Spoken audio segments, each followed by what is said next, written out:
All right, so you got a little active recovery in this rainbow move. When your toe hits, I want you to ground the heel, push back through the heel. That's gonna help with your foot flexibility. It's gonna stretch out your heel, your Achilles, all of that good stuff.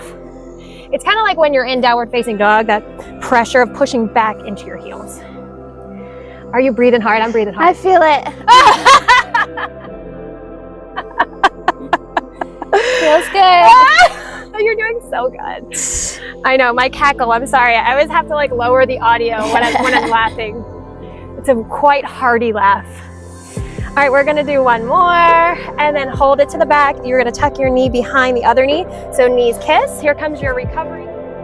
Hands come long and you take a child's pose back into this little twist here with the legs. It feels so good. A nice little creative twist and kind of calm the heart rate down. Take a break. Breathe. How you doing over there, Laura? Doing good. You hanging in? Yes. You look great in all black. Thank you. Rocking the black, girl. Did that bug go away? Yes. Does that bug go away? You gotta watch out for the ants too that like just kind of like come onto the mat. They like they like to share the mat, the ants. I think they like the smell or something, you know, the mat. But they're always like hanging out on the mat. All right, come out of that and then grab some water.